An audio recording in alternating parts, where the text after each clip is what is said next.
Hey, what is going on? Kyle Wilson, and in this video, we have a huge interview with Trevor. He was the former content, basically director of VeVe, helped scale that whole project up, and he's worked with many other projects like basically God of War and games like that. So some huge names, and he's worked for some huge companies. So you want to watch this thing to the very end. He has a lot of interesting details, not only about VeVe, but his new project that he's working on with Tomorrowland NFT. So let's just go ahead and dive right in. All right, man. So welcome to the channel, Trevor. We got my man Trevor here. Obviously worked at VeVe. Obviously that brand and company has grown like crazy this past year, and you've been a large part of that. And so, yeah, man, if you want to introduce yourself to especially new viewers coming in and watching the channel, if you want to give yourself an introduction, who you are, and yeah. All right, yeah. I'm Trevor. You can find me on Twitter at BC_Trevor, and I am currently working as the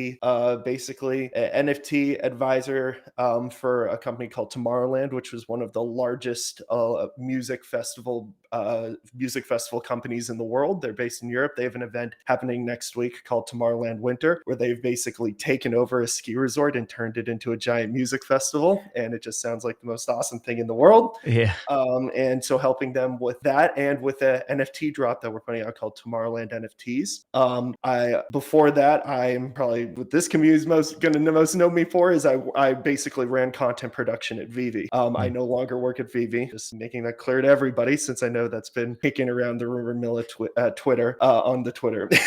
Yeah, the Twitter, VeVe Twitterverse for sure. Yeah, the will they won't they relationship that me and VeVe apparently have been having for the last month. But yes, I basically built up VeVe's entire like content production pipeline. But there were so many when this opportunity, as well as some other things that I'm pursuing, came up, like opportunities in the NFT space. They were just very exciting to me, and they were just better opportunities for me. And so that's the direction I'm running with. So I'm really excited what happened since then, and obviously really excited to talk about Tomorrowland, because what we're doing over there is very, very cool. Yeah, no doubt. Yeah, and that's a good kind of transition right there is like, yeah, if you want to talk about a little bit about VeVe maybe, and then also your transition and kind of how you found Tomorrowland and things like that. I know with the blockchain space, there's a lot of cool things popping off in the space and a lot of good opportunities.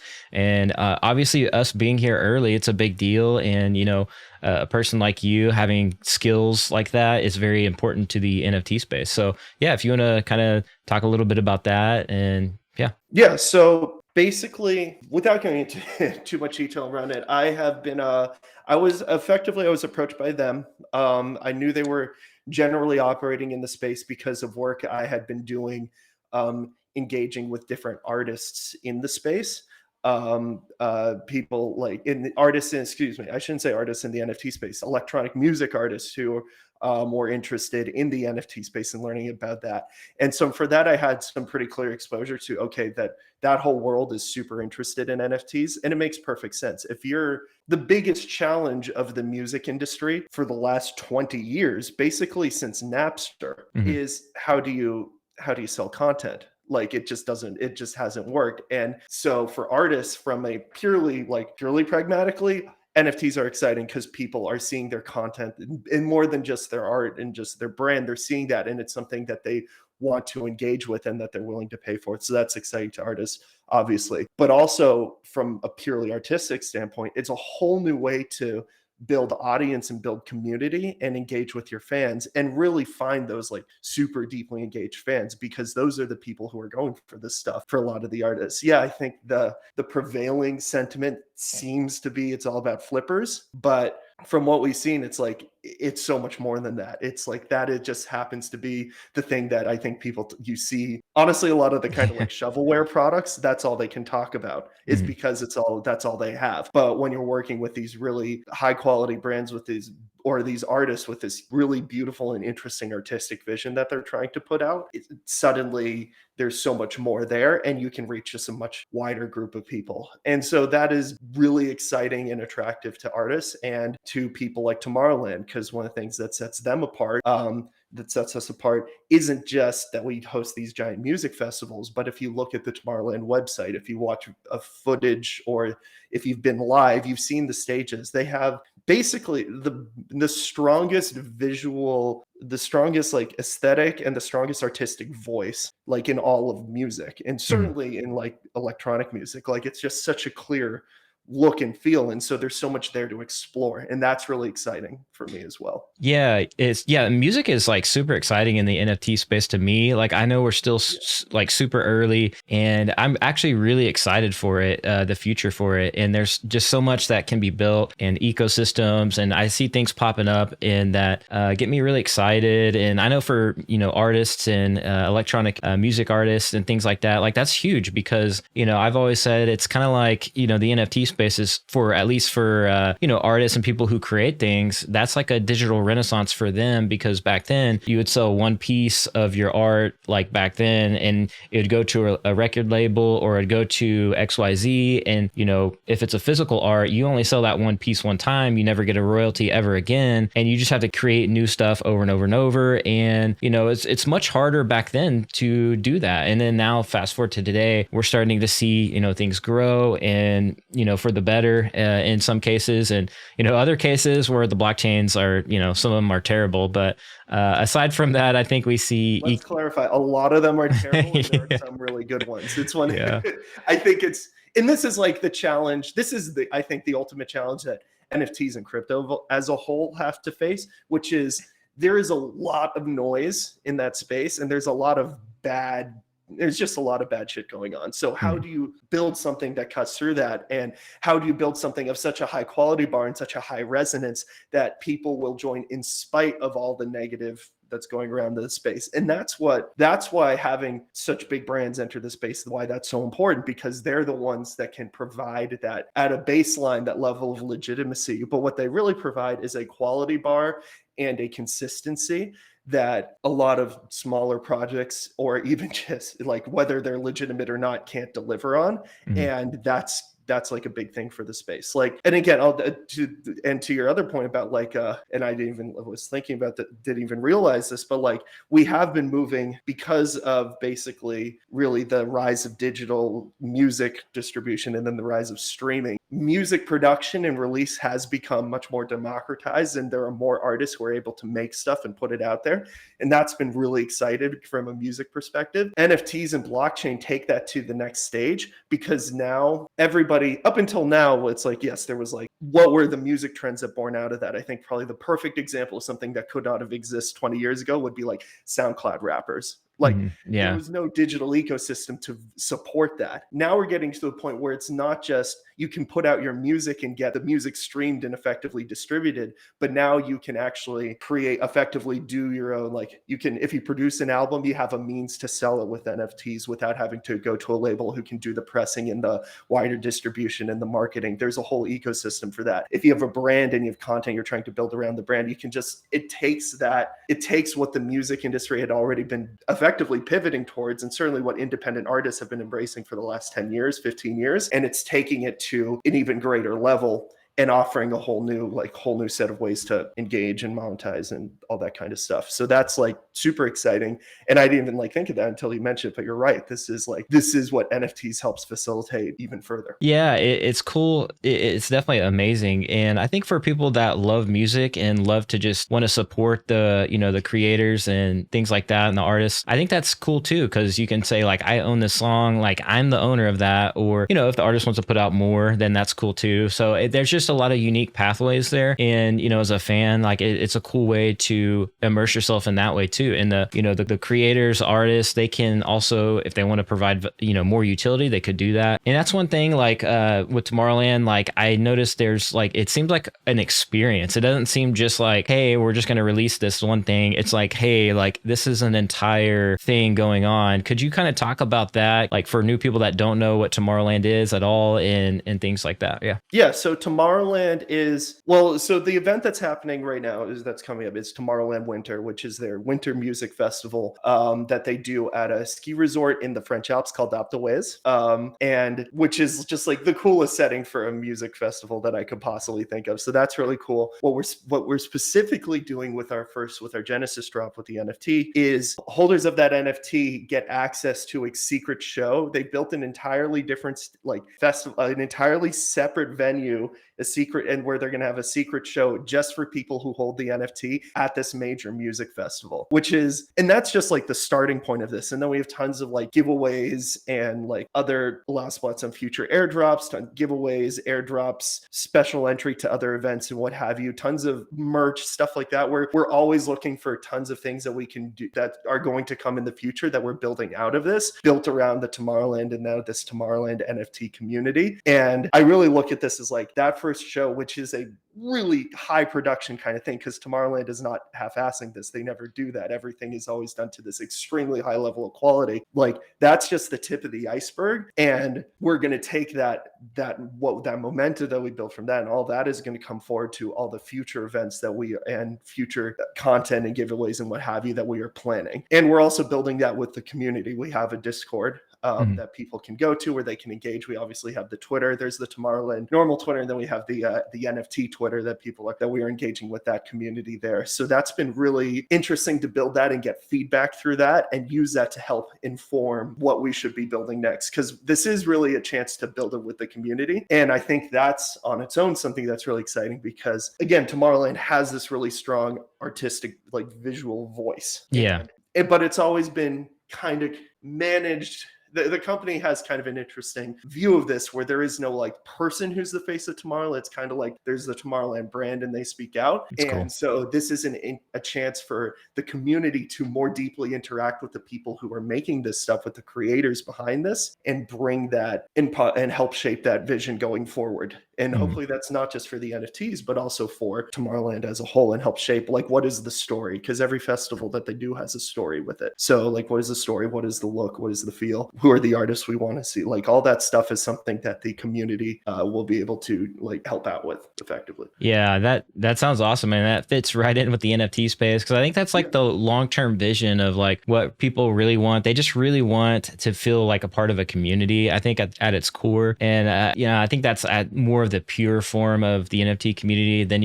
as you mentioned earlier, you get the nefarious, like crazy side, which is, I guess is an indie industry, but yeah, you see some of that too. But yeah, so like, could you is Tomorrowland, it looks like, I've seen pictures and I've seen the website, it looks like a crazy big event. Is it like always like just packed out? And like, I'm assuming it's like several days long. It looks like a giant, like everybody's just having a blast. So Tomorrowland Winter is Tomorrowland Winter is their much smaller event, and it still has like 20,000-30,000 people at it. And it's basically, and that's mostly because the ski resort where they do it at is like, it's big, but they basically take over the base resort town and turn the whole town into a Tomorrowland music festival village. That's with insane. Multiple stages. And then when you're at the resort, they also have like the lodges out on the mountains, so you can actually take the chairlift up and ski down. It's like ski in, ski out festival stages, which is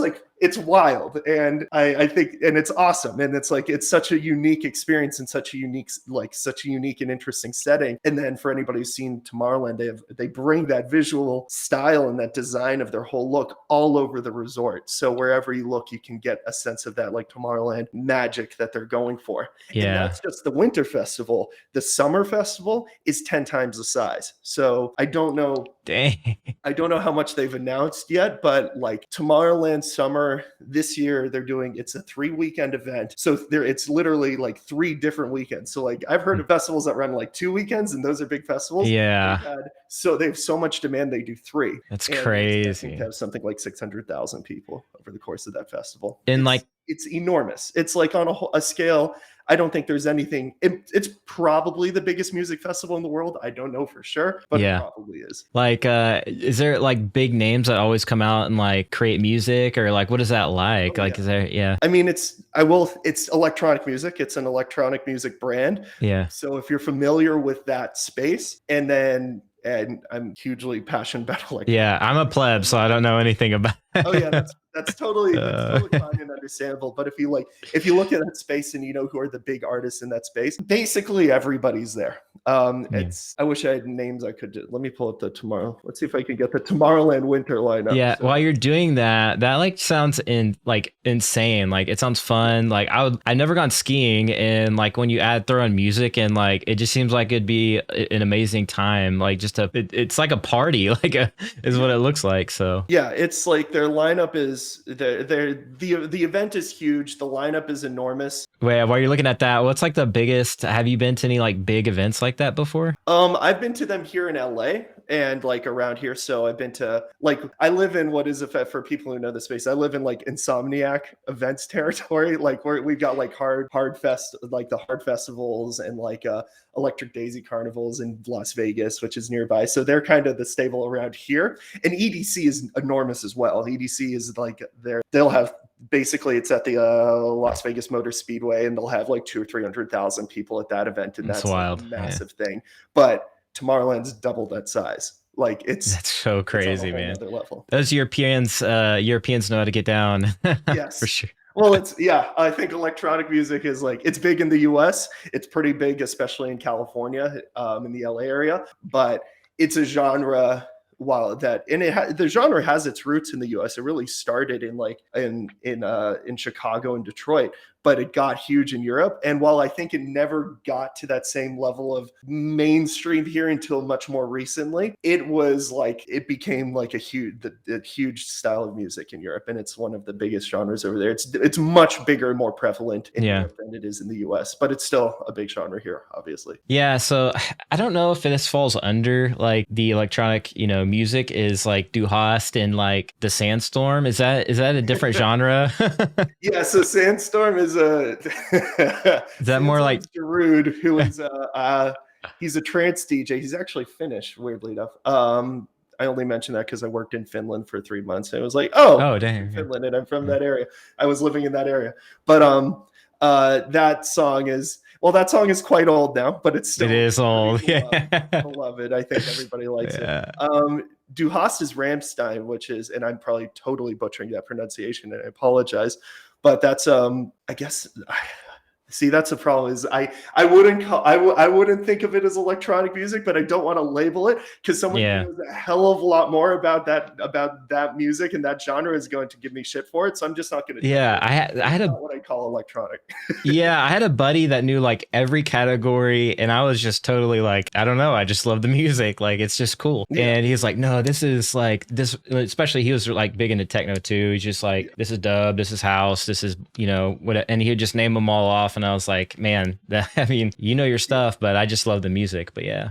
If it's definitely a space where if you're on the outside and you're trying to understand all the different like genres and subgenres and like what's what, it's hard to tell until you get very into it. But that's kind of like with every genre of music. I think for me, I feel like most people look at electronic music subgenres the way I look at all the different types of like metal music, where like to me, like I've heard the term metal, and I've heard there's like death metal and black metal and doom metal and thrash metal and all these kinds of metals, but I wouldn't be able to tell you which one is which. Someone would have to sit down and tell me specifically, oh, it's the tempo and the timbre of this particular song and this band and their artistic style and what they're singing about in the song. Like that's what I would need someone to actually explain it to me for me to understand it. And that's kind of what electronic music is. Actually, I think electronic music is almost worse because a lot of times it'll be like, oh, they're both at about the same 120 to 128 beats per minute tempo, but the difference is this one's a little bit more drum heavy and this one's a little bit more melodic and this one's got a little bit more rhythmic. Like it's like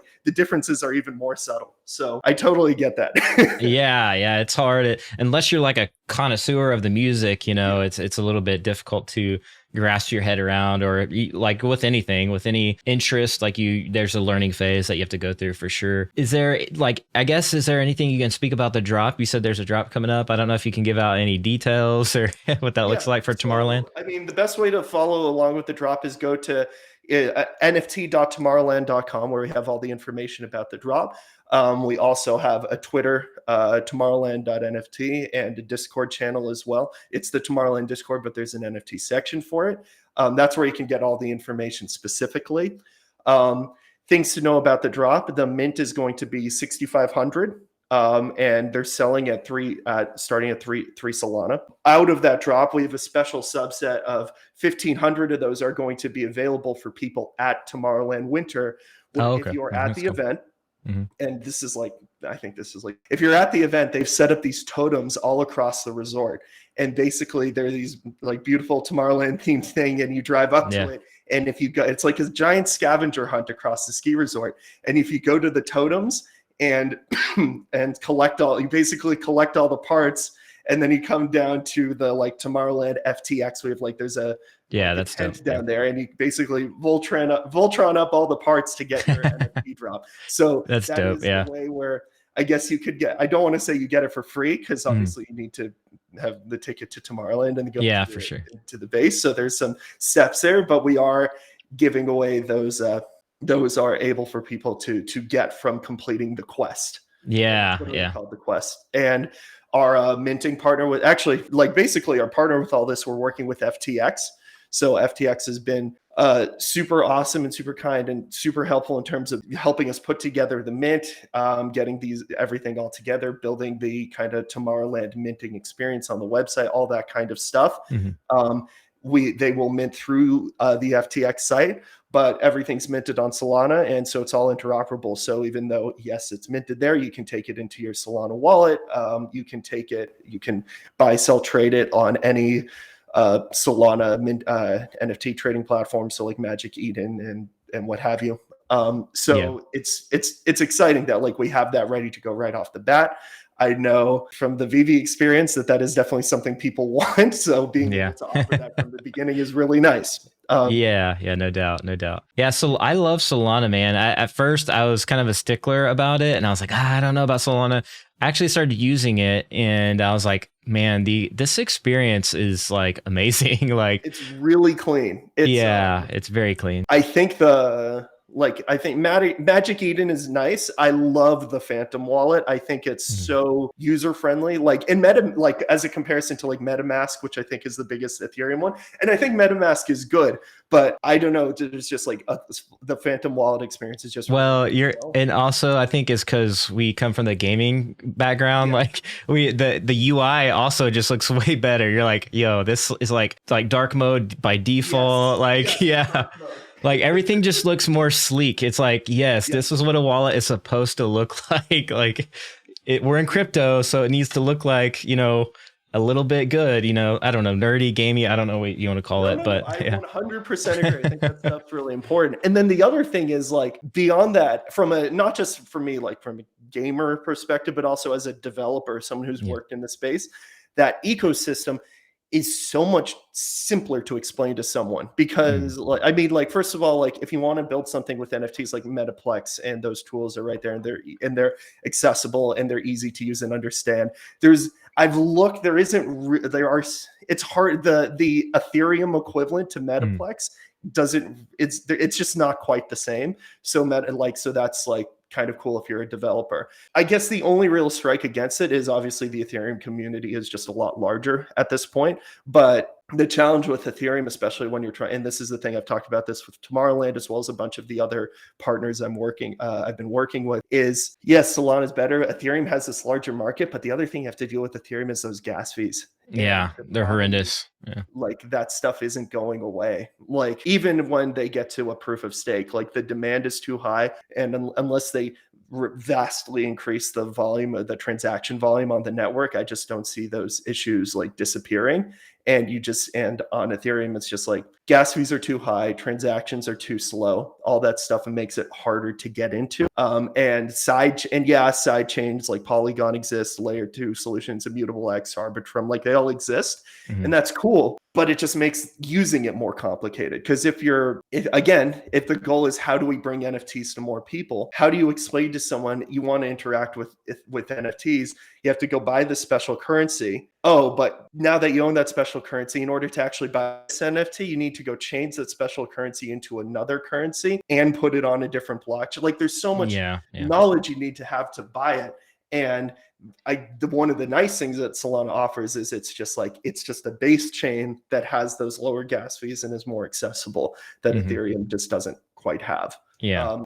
Someone is probably going to jump into the the comments on it and tell me why I'm wrong. And I'm actually No, excited for that you 'cause I got a love lot of, people's feedback. yeah, no, you got, I mean, those are all the points that like all the Ethereum maxis make too. I mean, a lot of people that have used Ethereum have really gotten tired of those gas fees the past year. Like Yeah. they've been absolutely horrendous. And people, I know at first everybody that I knew that was ETH maxis, if you will, had transitioned to Solana. They're like, yo, this is actually a really clean experience. I love it. It really Like there's games built on it now. Like, you know, I think you can go to Magic Eden and there's like, you know, it's like a free browser battle royale. I mean, it wasn't like insane graphics or anything, but it was just we're the gamers, so we'll be the final judges of if it's actually yeah. well, but that's like also my own like I got to get over that and just it's a different ecosystem. But actually there is a reality where this space needs to, if this space wants to really take over and become and really hit that mainstream, it needs to be at least as good as the incumbent equivalent experience. So like the games need to be at least as good, the art needs to be at least as good, like all that kind of stuff has to be there. The sheer just interaction on the platforms need to be at least as good. Buying and selling needs to be as easy and accessible and as good. Like it's everything needs to get there, and it just takes time to develop it. Ethereum's biggest challenge is those gas fees are just so high that I just like people aren't like it just severely limits it. Yeah, you can't, there's no way somebody's going to build a game on there at all anytime soon. No and one's that's going to build on layer 1 Ethereum. Yeah, and I think that's like, you know, games are going to really lead the adoption to mass adoption for crypto in general. So it's obviously a good idea to have a blockchain that can actually, you know, be appealing to the masses as well. And that's why we're seeing, you know, the Solanas, the Arbitrums, and a bunch of others like start to come up. Is just the experience is just way better. And sure, it's not like as decentralized, but like I don't think, you know, the average person or gamer or whoever, they really don't care. They're just like, just give me a good experience, and that's what I want. And I think that's definitely the goal for sure too. So I was gonna like plus one that whole thing. I agree with you that it's very important that I think this decentralized, we need to still be able to serve that. And so looking for things that are more decentralized, because that's what the space partially like what the space like that's probably the thesis of it, but it's also what it needs to differentiate itself in some way, in some ways. So just making usage of those ecosystems better is just going to be really important going forward for anybody who's developing on it. And it's not like one person's going to solve it for everybody. It is because it's decentralized, it needs to be kind of a collective, and someone will, well, people are setting best practices like here and there with their different projects. And like, you can look at them and say, oh, they solve point of sale. Oh, they solve the like interaction in the trading and or like the viewer. Like those are all those different things you need to do. They solved buying and selling from like trading from fiat to crypto or back. Like it's going to come in the aggregate, and eventually there will be a version of this ecosystem across either in a single tool or across multiple tools that makes sense and is accessible for everybody to use. And that is like one of the things that's really going to be needed. Yeah. No, yeah, you actually, yeah, you have a really good point there. There's just so many layers upon layers that still need to be built. You know, obviously there's like bridges right now that like, you know, help bridge your, you know, token to another thing. And even upon that is like the ability like to just have an NFT on one blockchain and still be able to use it in a game that may not be like its main blockchain. And it's just like, you can still use it in there because it can read that and be like, okay, so you don't have to necessarily have to go get a whole brand new NFT and mint this whole thing over here. Or bridge the NFT. Yeah. Yeah. Or bridge it. It's like, why not just have something or a tool that just says like, okay, I can read this NFT. And I don't know. I think that's probably going to be big because like everybody likes to use the term metaverse, but you know, it's really not. I mean, like, you know what I mean? It's like I think that future. It's weird to me that everybody like wants like let's go. I'll pose the problem, then I'll explain what I think is actually going to happen. Everybody's like decentralized. Everything moves and like everybody has their own things. Yeah. And then all of a sudden we're like, oh, let's all put it in one world. Like which is like the opposite. So what do I think? Like the idea of a metaverse as like the one-stop shop for everything you do online probably doesn't really make sense to me because it's not even how we interact with the internet now. Yeah. So, and nothing about how the internet's developed towards now has done that. So what I think it's going to be is kind of like It's more like in that Web3 way of like, there will be like a protocol that people generally use that's just like free and accessible. And that's what I think most blockchain NFT kind of stuff, mainly, that's what I think most crypto is trying to go for right now. But you'll have different ecosystems where you'll be able to do one thing, like each ecosystem will do its own thing. One thing will be like a shopping site. One will be a social media network. One will be a game. Right. Yeah. I definitely see that too. Thousands of each, but you know what I mean? Kind of like what the internet is now. The difference is what will move across from one ecosystem to the other. Like right now, the only thing that's interoperable on the internet is you, the user, who's basically clicking from one site to the other. You don't really bring anything with you. Like your online account or your online profile on one site exists over there. It doesn't really exist over there. The only thing that's even close to this that exists is like Shopify or Stripe, where you basically you sign in and it's like people build on top of their ecosystem. And so you have a point of sale here and then you can reuse it at another location. Yeah. The Web3 kind of world allows us to bring more of our online presence and identity from one place to another. And I think that's interesting. And I think that creates interesting opportunities. And there's cool stuff you can build around that. But the idea that it's all going to be like one space that you go in to do everything, it's just like nothing speaks to us being able doing that. Like that's not how people behave when they're on the internet, because if they did, that's probably where it would have gone to already. Yeah, for sure. That's not, from a business perspective, that doesn't make much sense, because everybody wants to differentiate. Why do I want to do the same and be in the same location? I want to bring the users in and have my own like world. Like there's value in that separation. There's more value in that separation than there is bringing it together, because bringing it together, again, the underlying protocol is what's going to support connecting and moving stuff from platform to platform. So that's kind of my thinking in terms of that. Yeah, I think that like it would have to be an open source if like the actual metaverse thing, if it even does happen that way. And like you said, the companies want to make their own money and they got their own bottom lines and stock investors to please and all that. But if it was, I imagine it'd have to be like open source, kind of metaverse world. And that's where people would have to be in order for companies to build anything in that, open source world, if you will. Network effect. That's entirely a network effect of the more users coming into that ecosystem brings more value to that ecosystem. And the way to make that happen is to build something that's as freely accessible, like the internet is. The reason the internet works is it's truly like the internet with only 1,000 people on it sucks. But because the internet has 1 billion people on it, it's really awesome, because there's a lot of stuff to engage with. But the reason the internet got to that is because it was as functionally super, like effectively free to use and at the time, like fairly easy to set up. Obviously, from a programmer developer standpoint, it was fairly easy to get going. So that allowed it to be adopted, and the right people were pushing it. I don't think any of those things are really happening yet in the NFT space. I think it costs too much. It is not easy enough to use, or really, it's still fairly easy to develop for comparatively, but the right people are definitely not pushing it yet. Like like the internet was started with institutions, like with universities using it to share data and knowledge, and government. Like that's like things that I don't want to say people trust, but like, or at least at the time they might have trusted more than they do now. Things that entities that have they carry some more legitimacy than the person who feels like they're just like the person yelling about it on Twitter some of the time. Yeah. And being one of those people that yell about it on Twitter, I understand where the line is drawn. Yeah. Yeah. So, all right. So that was amazing, by the way. Great metaverse talk. And I think definitely a lot of wisdom there as far as Tomorrowland goes. But going back to that, how can one, like, does one need to like buy a ticket, or how does one buy a ticket? Just go to the website.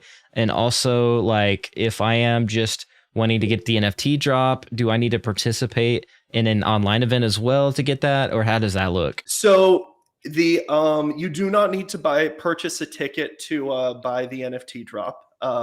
Obviously, if you want to get to the quest and participate in the quest and to earn the NFT drop, you'd need a ticket to Tomorrowland Winter to participate in that. But we will have there is an allow list that people can join, engage with us on social channels, as well as we have a bunch of partners and influencers we're working with on that. And then there will also be a public sale at the end of the towards the end of the event. So there is plenty of opportunity for people to who are interested in Tomorrowland to purchase and get involved. And it's obviously this is the beginning of hopefully of a very long and exciting journey with Tomorrowland, because again, this is like this is basically our equivalent of a Genesis drop. There are things we're doing for this drop that we're not expecting to do again, but there are a lot of stuff that we want this to be the first, like the test case for it. Like for me, the best example is this like secret show and like the quest. Like we love the idea, and all we're talking about is, okay, how do we go further with this for Tomorrowland Summer or for Tomorrowland Around the World, which is their digital festival, so their digital event, and what are the perks and rewards and giveaways that we can do both in real life as well as online digitally for people who hold this. Who hold the NFTs. Man, it's already got the branding there for like the NFT space, or like, you know, the metaverse, quote unquote. So I feel like there's a lot of potential there and a lot of fun that people could have. But I mean, it's a gathering place. At the end of the day, that's what a music festival is. And so if that's what you're looking for out of the idea of the metaverse, we are one of the strongest brands, I think, to do it. And so that's like, and it's something that we're very interested in pursuing. Yeah. So are you guys like partnered up with the FTX, or is that like, or are you the first, like, I guess, music or electronic, you know, music, if you will, to on FTX at all? I don't know if there's any other. So probably FTX is probably biggest, I guess, claim to fame with this before us was Coachella Music Festival. Oh, that's right. Yeah, I did hear that one. In my backyard, because they do it in the Coachella Valley, which is about 80 miles from here. They have done an NFT drop, partnered with FTX, and so we are entering that, and we are taking it.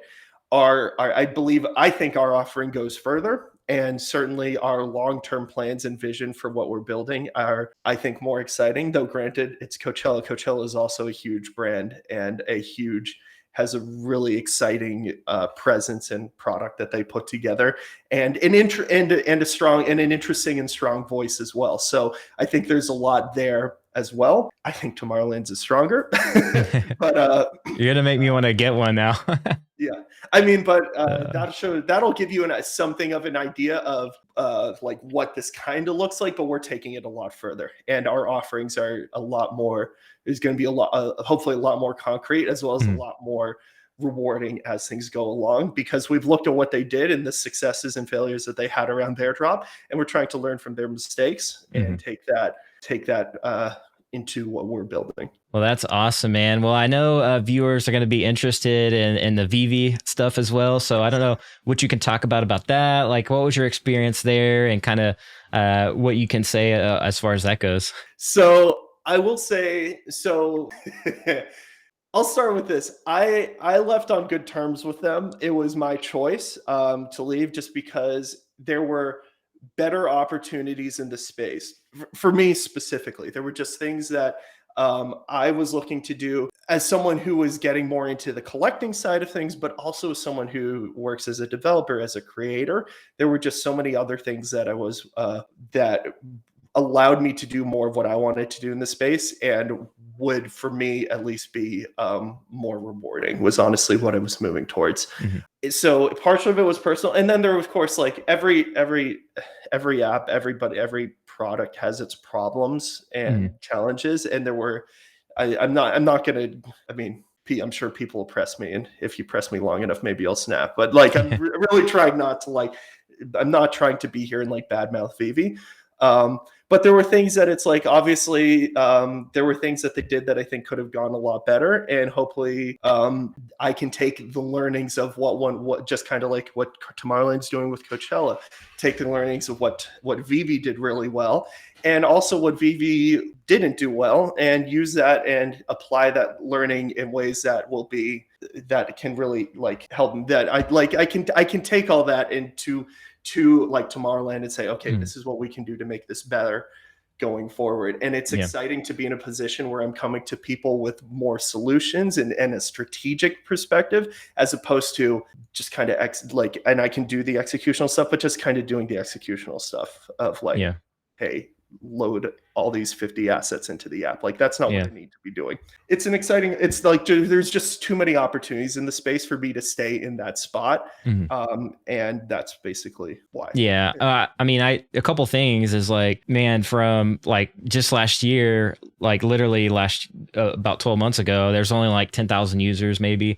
And then now it's like, you know, millions or at least millions of downloads. And I couldn't imagine the pressure or the amount of like chaos there was on, you know, the back end but also the brands so that's obviously like, I'm sure there's just so many restrictions, things like you couldn't do and things like that. And I imagine you have like way more probably say in what you can do now versus, you know, working for, you know, basically like I feel like all those brands in, you know, how they've explained it into AMAs is just like, you know, they have a lot of control over what the assets look like at the end of the day. And I feel like almost full control over it. It's not even like a lot of control. Like I'll give you like the best example that I remember, like when we would do a SKU and it'd have a bunch of different, we call them SKUs for the different versions. But when we do like an asset and it would have a ton of different versions, but they'd all be different poses. The reason we were doing that is because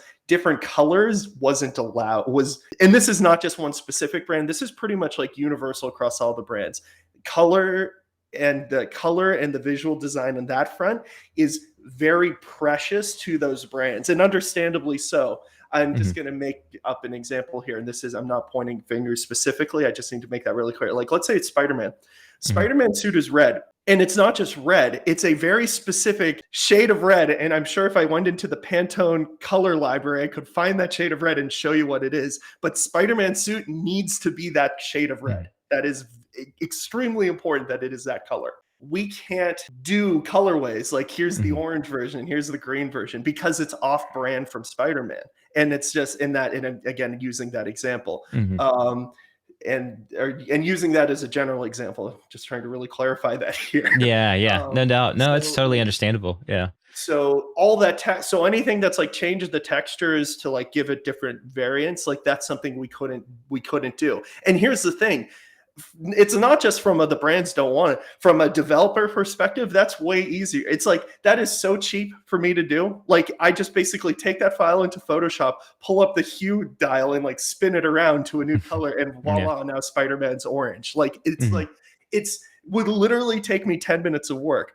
But no, instead I have to actually have a new pose created, which takes a 3D artist a day or two to repose. Or if we're creating new animations, it takes longer. So it's one of those interesting disconnects from cost to value that you just kind of have to like kind of take it when you're doing this, because you can't go around it. Like there is actually a cheaper way to do this that the audience will like better, but we literally can't do it because ultimately we also have to do the brand justice and do the IP, show it how it's supposed to be showed. So when people would complain, it's like, why is it 5 different poses? And I'm like, because we literally can't do it another way. And trust me, I'd have liked to do it another way. I'm just not allowed. You're just not supposed to. It's not in line with the IP. Yeah, no doubt. So that's like, now we're into the Trevor's going to start venting a little bit part of this conversation.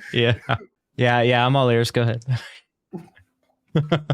No. I mean, that's like just one, but like those are the kind of things that's like when we're working with the licensors, and I love working with the licensors. It's one of the best part. It is like the best part of the job, because you're working with some of the most creative and talented people in the world who own these things that people are deeply, deeply passionate about. But a lot of the challenges that VeVe had with that were on, the restrictions of the licensor in terms of what we do. Also, it's not just what we can make, it's when it can go out, because obviously everybody has their own content schedules, their own plans. And so we have to align with that in the larger brand. Because remember, we're not just dealing with like it's not like one guy runs, I hate using this example again. Not one guy runs Spider-Man. It's Disney. It's kind of a large company with a lot of things going on. Like, and there are brand managers for these things, but they have like 1,000 things that they need to worry about, and we're just one of them. So making sure that we align we're always trying to align with the needs of the brand. Yeah. We don't just get to make decisions on what goes out. Yeah, and that makes sense. And like I said, I couldn't imagine being in that, like a piece of the larger, like, machine that runs like that. That's just insane, because all of it has to be in sync. Maybe they're dropping a movie, maybe they're dropping something on Disney Plus, or maybe this brand over here is dropping, some merch and, across the US. Like that to me is just insane. And I couldn't imagine being just a part of that whole machinery process. Yeah. But yeah. And it's like, it's super fun. It's very stressful, but it's super fun. But so that was like an interesting part of it. The other thing that's like just a factor of it is, and this is like I don't even like, at some point it's just an excuse, but like developing all the tech takes a lot. It's hard. Yeah. It's hard to develop all the tech, but at some level, I'd have liked to have seen it go faster for sure. Like, it's like, yes, these things, building the tech, and there's regulatory things that also need to be solved, and those things take like those especially regulatory. Like, we get mad about the government not doing anything. Yeah, well, that applies to us as well in VeVe trying to get like an MTL license or something like that. Like, that still applies in that situation.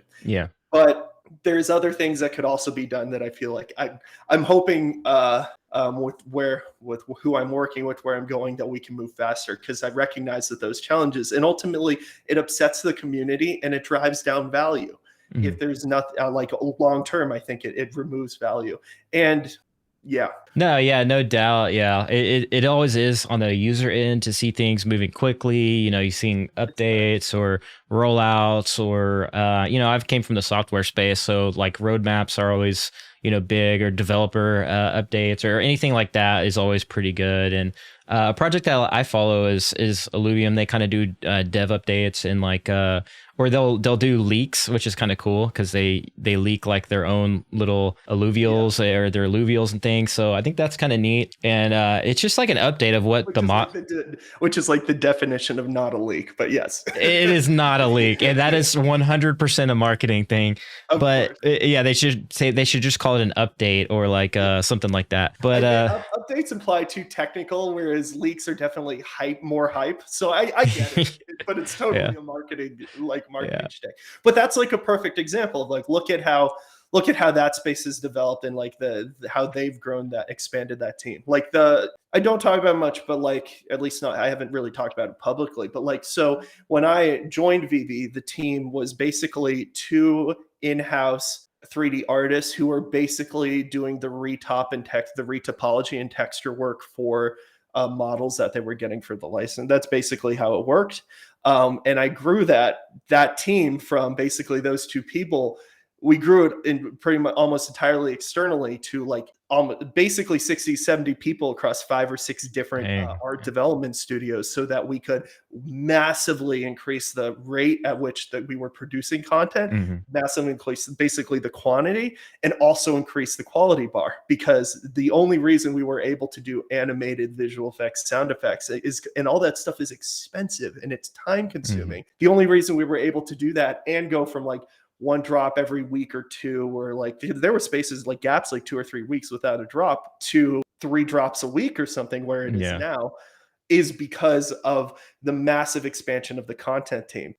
I would have liked to, I feel like, is the tech and the dev team keeping up with that? I don't know. Like, that's what that was my challenge with it. Yeah, I mean, and that's coming from was a developer, but also like as someone who was like also buying the NFTs, and as a consumer, that was frustrating me as well, because it felt like, because I knew how fast the content was expanding. I was like, can the dev expand at the same pace? Yeah, I could imagine, man. I mean, the quality definitely went up for sure. Like, that's one thing I definitely noticed. And then the amount of drops, I mean, that was obvious. I mean, if you're a user and you're doing the drops, you're noticing it went from like maybe 1 drop per week or every 2 weeks to like multiple per week. So yeah, that went like exponential for sure on the drop in. But yeah, there's that time when Disney announced and the app was performing well before the drop, and then after it was just like kind of just trying to keep up with the amount of users. And so that That is always an interesting topic. And like I said, I've come from the software space or investing in software where that can definitely be, the hardest thing to scale is the back end, how that works, Absolutely. servers and then code and it's also a particularly difficult challenge because the engagement pattern is so bursty. Because basically, think of like what the user engagement generally is. It's like you got people signing into the app, looking every once in a while, making a purchase, and there's kind of like a base load of engagement that's happening at any one time. And sure, it goes up and down, but then you have those drops where all of a sudden you have 100, 200,000 or more people. Actually, now what are they, a million users? So a million, 2 million users, 500,000 people all trying to click and go through a point of sale system that involves a blockchain all at once. Like that is just an incredibly challenging, massive amount of work to support that and build a system that can support that. It's a really complicated system. And it's not purely a VeVe problem. Like I mean, you're a gamer, you'll remember the Xbox Series S and PS5 launches and how terrible going through those point of sale systems were. Like, going to Walmart's website to buy it's fucking Walmart. They're a $500 million company and they don't have a website that can handle that burst in traffic. You're right. I don't know why I chose Walmart specifically, but like, it's just as an example, it's like, it's clearly a big challenge and VeVe literally deals with it 3 times a week. Most of these other companies barely have it, like only deal with it every once in a while when they have a big product. But that's the part I understand the most. Yeah, I see the like even just 10,000 edition NFT projects, like those generative ones. I see them try to like launch on their website. Artifact was one of them. Like a lot of them that get hyped up. There's definitely way less users on their website, but the websites always crash. It's like a terrible experience. Like the contracts getting exploited, like people are like crashing the website and like, it's just broken. And it's only like 20,000 people trying to click it, and with VeVe, it's like you have tens of, hundreds of thousands. It's basically a DDoS attack. That's literally what it is. It's 1,000 people requesting it's thousands and thousands of people requesting the same thing from the same service all at once. And then you have to remember, like, especially with those, because I think about this all the time, like with my own, like, again, because I'm working on personal projects that like NFT minting and drops is like something I'm looking into. And you do have to account for that. Like you have to build a website that can support that rate of transaction. And then you have to remember you're building on top of whether it is Ethereum or Solana or whatever the network is, you're building on top of a network that can only process so many transactions. That's the trick right there too. Yeah. Yeah. Not only the website, but the blockchains, like, most of them are horrendous and they take like, 5, 10, 20, 30 minutes, in some cases longer than that, just to mint like an NFT. So, yeah. So it's like, it's a huge technical challenge and it's just one of the many like challenges that need to be solved. And I feel like it seems like at least VeVe's gone to the point where that's gotten better. I just say like the usability in terms of like, are you going to knowing if you're going to get the drop or not, or where you are in that system could be better, but it's not. Geez, just give me MTL. Yeah. That's like, definitely. That's the one that's like, okay, the one that really baffles me is why go for MTL before interoperability and getting things tradable on like Mintable supports Immutable X. If we're on Immutable X, give me that, please. That's the one that I want. Yeah, exactly. Fanboy consumer complainy territory right now than I am in former dev territory. So. No, I think yeah, well, I see a lot of users. I mean, obviously on Twitter, people win MTL. So it's obviously, a big deal and what users are expecting because, some people have, things that they want to, use the MTL money for or whatever, or maybe they want to reinvest it over here, whatever the case. Like, so yeah, MTL is definitely highly anticipated for sure. Yeah. I just wish I could if I could at least turn it into some cryptocurrency so that I could sell it out like that way using like just having it be listed on Mintable or something. Yep. And to me that in my mind, that seems like it'd be easier to build. I don't know enough about it, but even beyond that, it's also like, part of me is like, how many people are going to try to cash out on once and can they even support it? Like not just from a service standpoint, but like realistic, like some level for every dollar that goes into the app, like 30 cents of it goes to Apple or Google, whatever store you bought it on, because it's all through the App Store. And then of the 70 cents that remaining on that primary market purchase, 50% of that, roughly, depending on the licensee or whatever the deal is, and just like some percentage of that goes to the licensor. So for every dollar that went in, do they have what do they have, 40, 50 cents on the dollar that went in? I don't know how you honor those transactions going out the other end, unless their secondary market volume is so high that it's covered at this point already the millions and millions of dollars that have been spent on a NTL, and just raking those transaction fees so that they have money to pay that out. It's definitely it seems like I don't see how the math works, and it's like you avoid it with, I feel like you partially avoid that problem by just letting him be interoperable. Yeah, I think that would be probably the best solution, because people can sell whatever they want, Ethereum or whatever. And then, as far as the OMI side goes, maybe it helps there too, or I don't know. There's a shitload more trading volume. And if the OMI is also, if the transactions are also burning OMI as they which is my understanding, that should help with that. Maybe I'm wrong. Maybe that's not what's it. Maybe it's because of them processing. Well, I guess they have that 2.5% fee, and it's transaction. That's where the fee to burn the OMI comes out of. I don't like it. I mean, my focus was more on the collectible building, clearly, but still, it's just like I work through the math. I the math in my head doesn't make sense. So I'm like, why start with cash out? Just have it be a peer-to-peer and let that handle it. Yeah, that's what I was kind of hoping for, is the immutable X rollout, and all the quote unquote metadata that we've all been kind of waiting for, and what it looks like. And obviously we've seen snippets of it on immutable X, so hopefully maybe soon. I saw a new platform pop up, like Hero or whatever, with the cards, the HRO one. The HRO, and it looks like they're on immutable X already. So I'm like, all right, VeVe, it's let's go here. It's go time. Let's they're doing that's the trading card group. I can't find their website. Their name is Cardamundi is Cardamundi. That's what it is the company that I believe owns them.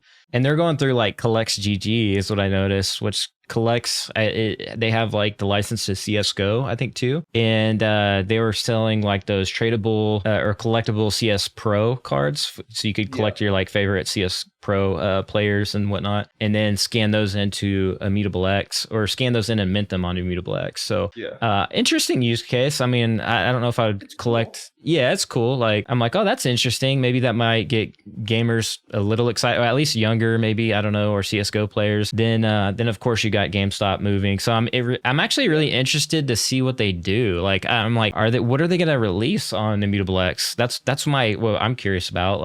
I think GameStop is a really interesting one, because they have really, clear, such an endemic partner to the gaming space and to the collector fandom space, because they sell a lot of that stuff. They also have, thanks to all the Wall Street bets,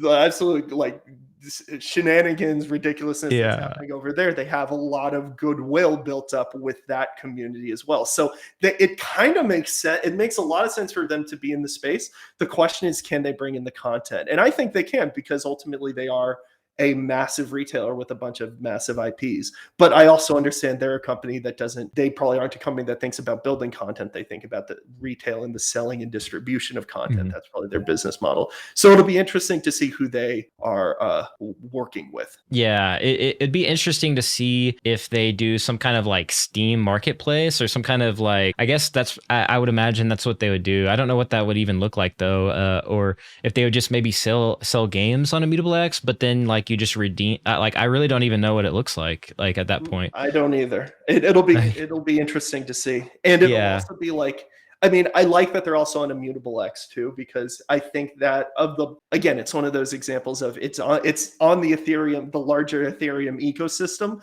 but it solves one of the largest problems with that ecosystem, which is the gas fees. I think. Yeah. Well, and a lot of them Yeah. a lot of them too, like when it comes to mainstream, a lot of the users are just going to go to like nft.gamestop.com or whatever the case may be. And so people are probably not going to maybe realize like the underlying technology long term. There's probably going to be more fiat on ramps, like I would imagine in the future as well. Which I So also think is a really good starting point for accessibility, because one of the, like, making your own crypto wallet, like, is like, even like, is pretty easy. You're basically signing up for a service like you've done 1,000 times before. Like setting up a MetaMask or a Phantom wallet is really simple. One of the things we love about with Tomorrowland working with FTX is their user on ramp to creating a wallet. Super simple. And the NFTs are specifically priced to help avoid issues with like needing to do KYC. You're at basically a level 1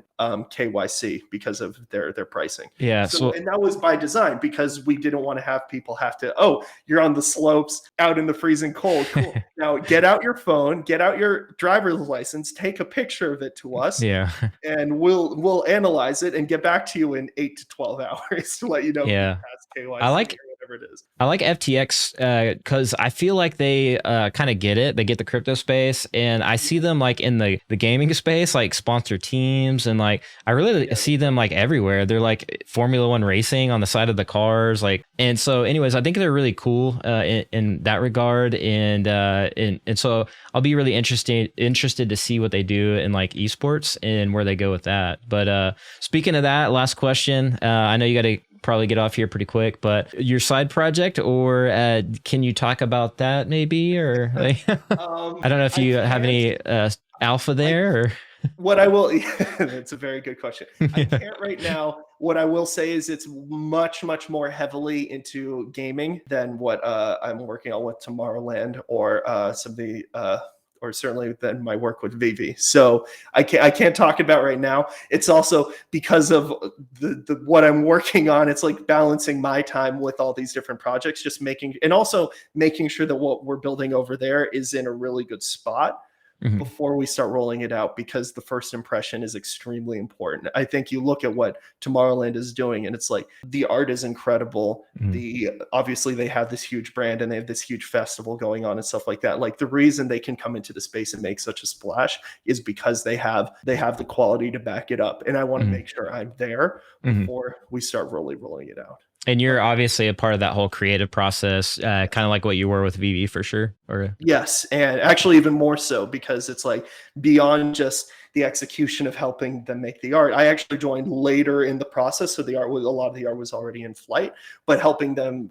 So I've been helping more with like kind of how do you mint it, how do you position it, what should we look at for marketing it. Obviously, we have a bunch of other marketing partners and people taking lead on that, but I'm also helping with some of the longer term gamification features, audience engagement, rewards, giveaways, that kind of rollout, and obviously all the execution associated with that. Yeah, that's awesome, man. Well, yeah, where can people find you again? You said Twitter. I'm going to throw your Twitter handle up there real quick. We can throw my Twitter on there. So at BC_Trevor, BC Trevor. And then also please follow the go to Tomorrowland NFT as well. Tomorrowland NFT. We are trying to build out that community. It's literally just Tomorrowland NFT, all one word, and you can find it. The icon is basically a woman's face and the stars and constellations. And so you'll know you're in the right place. Yeah, follow us there. Join the Discord.